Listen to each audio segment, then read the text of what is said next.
What's going on, YouTube? Metal Complex here, and today I've got another interesting knife review slash knife overview to do with you guys. This is the Microtech Currahee, or Currahee. I'm not sure exactly how to pronounce that. Before I forget, Currahee, I believe this knife, Currahee number one is, I believe, Cherokee and means stands alone or stand alone. This knife was designed for Boat Team 20 of it was at U.S. Special Forces. I'm sorry if I got some of that incorrect. I briefed myself very briefly on that information. That's not my range of expertise, so if somebody wants to correct me in the comments section, feel free to. Anyways, this knife was provided to me for review by Mr. Harry Gage. Thank you so much, Harry. He's Shaker MT down in the comments section, so make sure and give him a thumbs up if you see him.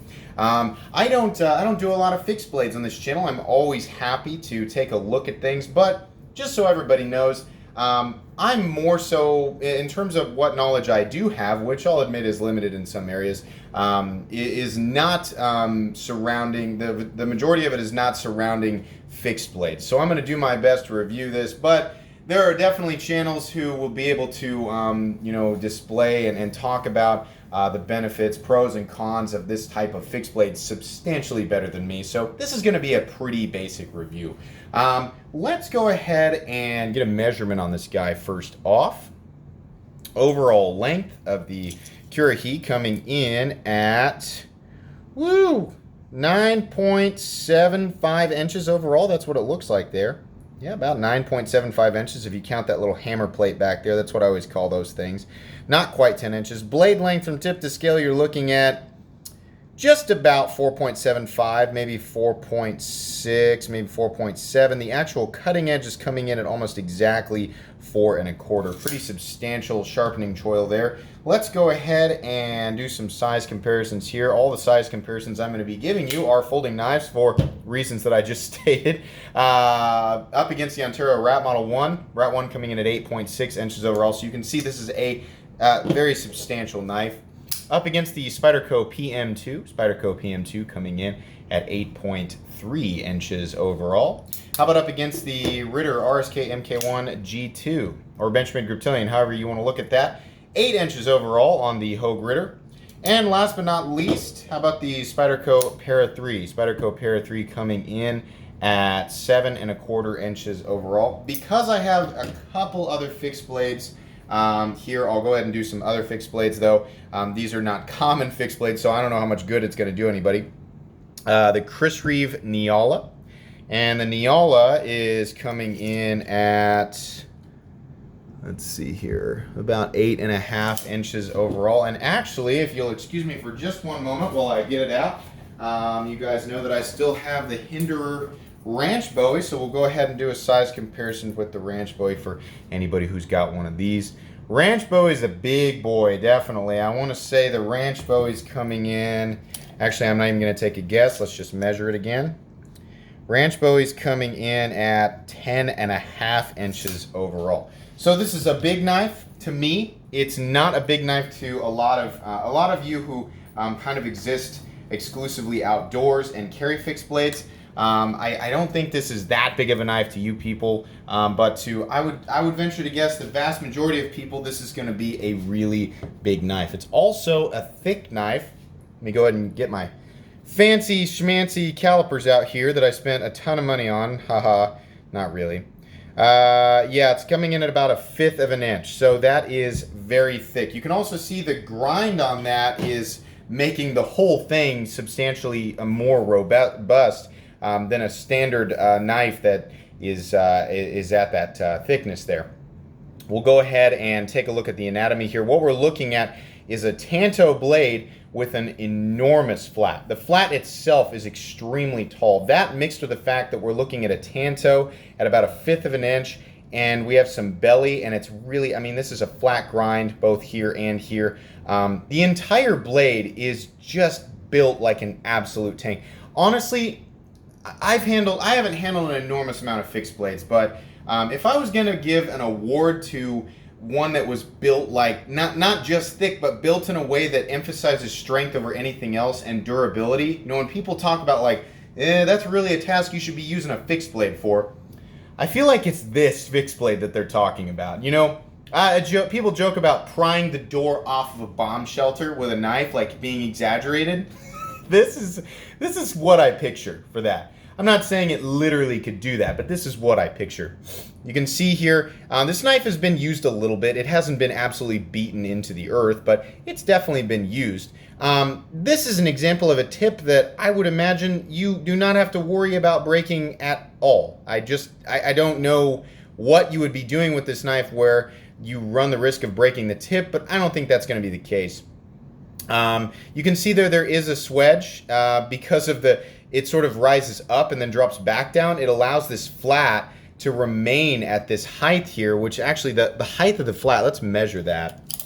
The height of the flat is like, yeah, it's like 0.75 inches. That's an enormous flat. So you can see that what I'm getting at is that the full thickness of the blade is carried out so far, and that coupled with the fact that the tanto grind is already one that emphasizes strength, this is a meaty son of a gun. I mean, legitimately, it's not going to be a knife that's going to emphasize cutting performance in any way, shape, or form, but this knife was designed for soldiers, and it's like I've talked about before, slicing performance is not the end-all, be-all attribute that, you know, if on a knife. It's not like, well, if it's not the absolute, you know, if it's not catered towards slicing tasks in absolution, then it's not a good knife. No, in a circumstance, I would imagine, because I'm not a soldier, I've never been one, I would imagine in an environment where, you know, you could imagine the most extreme circumstances are being thrown at you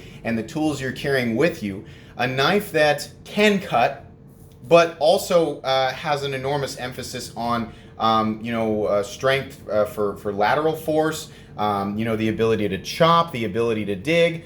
This can technically be a lot of different things. And in a situation, a rare situation, admittedly, but in a situation where you were left basically stripped of everything, and this was the only thing that you had with you, if I was in that situation, I would be very grateful for something like this, because I would be able to use it hard without any reservation for everything. Is it going to be absolutely the best thing for making kindling for fire? Probably not. Can it do it? Yep. Is it going to be the best thing at chopping or making, you know, I guess just chopping tree limbs down or chopping up little pieces of wood? No, but can it do it? Yes. Is it the best shovel in the world? No, but it can definitely do it. Is it the best pry bar? You get my point. That's what this is designed for. So if you're looking for an EDC style fixed blade, this isn't going to do it. But then again, it clearly wasn't designed for that. So I'm going to judge this towards what it was designed for. This was a 2015 model. It's a Tanto Edge. Now this has changed, you know, a little bit since then in terms of, you know, the what finishes and steels that's available. And I think the original was in D2. I've seen that they've got like a tan finish that's available. They're in drop point with a recurve. You can get a satin finish. They are in LMAX steel currently, which I think is an excellent choice for something like this. LMAX is like S35VN. I'm generalizing. It's like S35VN or comparable to S35VN in edge retention, though it is supposed to be slightly more edge retentive and has higher toughness while maintaining its status as a corrosion-resistant steel or a stainless steel. That's pretty cool. A lot of people really like LMAX steel. I have no issue with it at all. But like I said, a few different variants, and you can actually get versions of it that are serrated. I am not a huge fan of how Microtech does this billboarding, but they do it on everything, so I feel like people who are already interested in Microtech knives, they don't really care about this. There's nothing on the other side. Seems like they could have put some of this on this side. Whatever. Not that big of a deal. As far as I know about Microtech's coatings, they are super durable. Anything that is in this caliber, and I mean a US-made knife that was designed for soldiers, this is an expensive fixed blade. This is the real deal. Anything that's made, you know, in a premium nature like this, and especially that has the Microtech logo on it, you're going to pay quite a bit of money for. But they do use a coating that's or a DLC coating that has proven to be, I think, by you know, over time to be a pretty good durable coating. So that's cool. Other than that, I don't have any issues with how the blade's done. Everything's nicely rounded off, nicely chamfered, no sharp corners or anything like that. Feels really good. You do have some functional jimping up here. pretty aggressive. This is clearly jimping that's made to be used by someone with heavily calloused hands or gloves, most likely gloves. It's going to function in the environment that it was designed to be function in, definitely. Moving down to the handle, you can see this is a full tang knife, of course. We have essentially what this is, this polymer handle, is a very high strength plastic that's been given this texturing that's kind of, I mean, I don't know, you kind of get the gist just by looking at it. It doesn't offer amazing traction in terms of grip, but it's definitely there, and it's mostly the shape of the handle that's going to allow you to get a grip on it. It is very, very comfortable. I'm locked in. If I had to do some prying or I had to do some heavy chopping or any type of extended cutting, yeah. The thickness of the handle, which is enormous, I'll measure it here. Let me get my calipers. The thickness of the handle is, that's not helpful to you guys, is it? Yeah, it's over 3/4 inches. So again, if you're judging this in an EDC sense, no, it doesn't make any sense, but this isn't an EDC knife. This is designed to fill your hand out. It does that. It does that very well. I'm never a fan of proprietary hardware because if for whatever reason one of these loosens up in the field, it's not likely you're going to be carrying the tool required to tighten that back down. So you're going to have to improvise. People are going to use pliers or whatever they can use to get a grip on that head and then turn it, which you know when you do that, when you don't use the right tool, you run the risk of damaging the head to the point where you can't make adjustments further, and that's just not ideal in a situation. And again, I can't speak from experience, but that doesn't sound ideal to me in a situation where you are out in an extreme environment and this, you know, you're just depending on this. I don't like that, but it is what it is.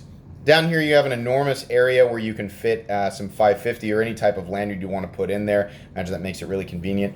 This to me looks like a hammer plate, something where you could stick the blade into something and then hammer it in and then pry with it if you needed to. I like that. I actually prefer this over a glass breaker. And here's why. Because I think this blade is big enough to where you could just use the blade itself to break glass. You know, whether you want to use the tip of it or whatever. And I know people are like, I think glass can damage the tip because it's so hard, whatever.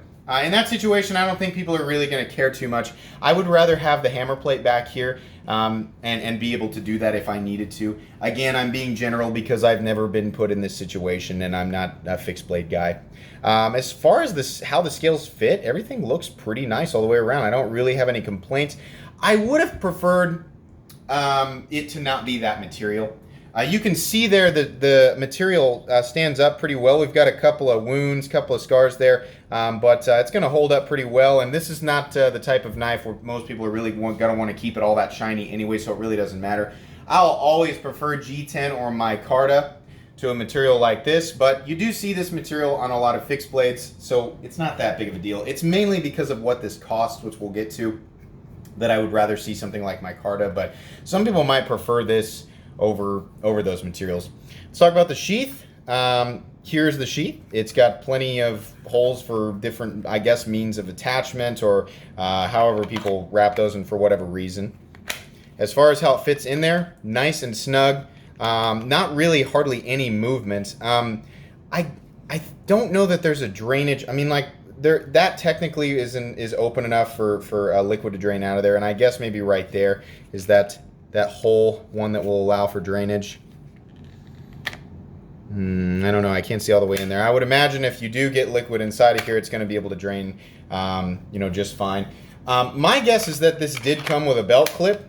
I don't know. What I got from Harry was just the sheath and the knife. But for people who do want to carry that on their sides and not strap it to their pack or however that works, I would imagine that is an option. The sheath seems high quality enough, and I imagine it's got good enough retention to keep that blade attached to your person in an extreme circumstance. All the way around, I think this is a really good looking knife, and honestly, it's like I said, if I was setting out to purchase a fixed blade that was going to do everything and was going to be incredibly resilient to my surroundings, this would be an amazing candidate. We didn't weigh it. That's another part of this. I mean, a lot of people are familiar with like the SE5 as being like one of the most crazy heavy duty knives that are out there. This knife weighs just shy of 12 ounces. That's pretty heavy. The only other knife that I've ever handled that's in this caliber, and what I mean by caliber is like this heavy duty built of a knife, was the SE5. It's about, I want to say it's about the same length. It's 1095, but it weighs a pound. There is nothing that I feel like, you know, I would need to use the SE5 for that this knife could not accomplish, right? And it's lighter weight, but it's substantially more expensive. But it's got a more premium steel. In my opinion, LMAX. Now, a lot of people do prefer 1095 for its toughness and ease of sharpenability, which you could make an argument is a benefit in the field. I don't know. There's pros and cons to both models. In terms of overall carry weight, this one's going to be easier to carry. Now, the biggest issue with this knife is the price. I've seen these as low as $275. And then depending on what setup you get and whether or not with coatings, like in the case of this one, this is a $315 fixed blade. That is an expensive fixed blade. If you are a fan of Microtech, if you're used to spending that kind of money on your knives, you're looking for an incredibly well-built, US-made fixed blade that was designed for the most extreme of scenarios, and I mean that.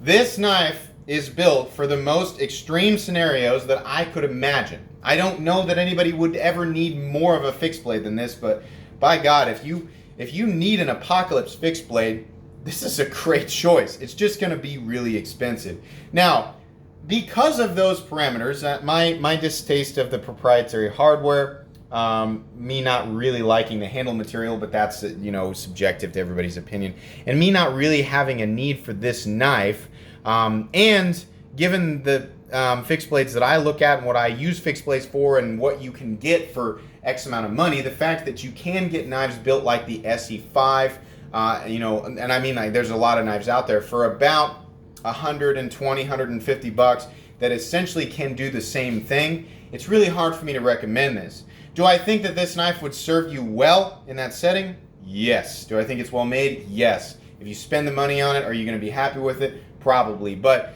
this caters to such a specific group of people that it's really hard for me to recommend it. Just, you know, keep in mind, if you go ahead and spend the money on it and you're looking for this type of thing, then yeah, then this is an excellent choice for you, but it's just not going to be for everybody.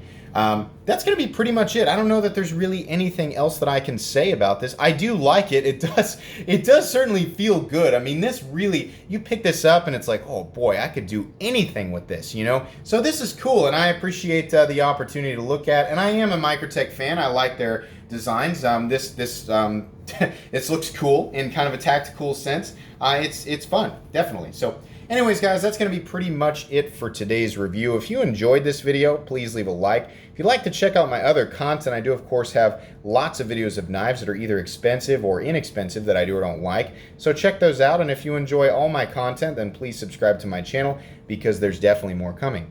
Thanks again for watching, everybody, and have a great day.